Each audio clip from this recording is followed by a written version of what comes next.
In this video, I'm going to show you really quick the Morimoto Blackout covers and how they fit on the Morimoto 4Bangers.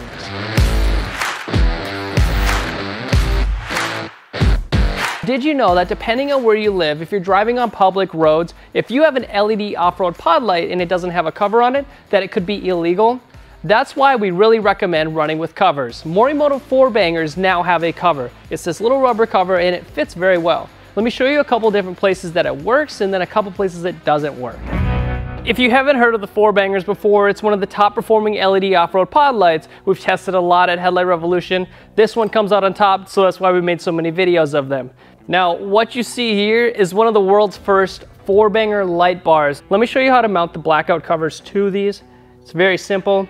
Put the blackout cover over it, make sure it sits flush, and you're good to go. Now, the protection on these 4Bangers are even better. I know these are made of really high quality material. However, when you're driving down the road and you're going 70 miles an hour, if you do have a rock that does hit this, you could really go ahead and mess up the lens. Last thing you want on your off-road pod lights, especially when you're paying what you're paying for them. Go ahead, grab all of your blackout covers that you need and put them on your 4Bangers all over the place. Now let me go show you guys the front bumper really quick.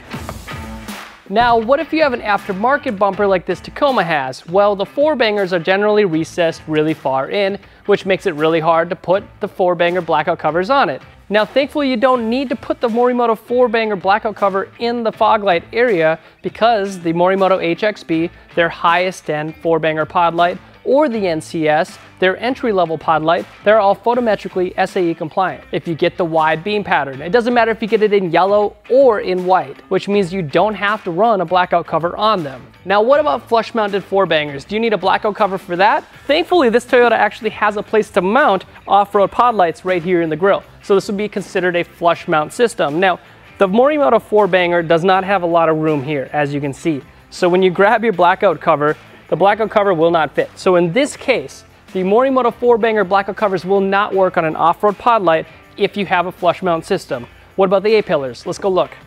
So here we are, we're at Chris Nelson's F450 here. Here's the A-pillar kit. Morimoto makes a lot of custom A-pillar kits for the 4Bangers. Let me show you this real quick. Does the blackout cover fit with the pod lights here on an A-pillar bracket? Yes, the answer is yes.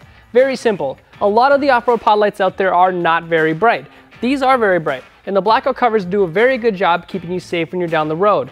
If you accidentally bump that button, you don't want to blind people because that's extremely unsafe. So go to headlightrevolution.com, type in your year, make, and model to see everything we have to offer on Headlight Revolution when it comes to aftermarket lighting.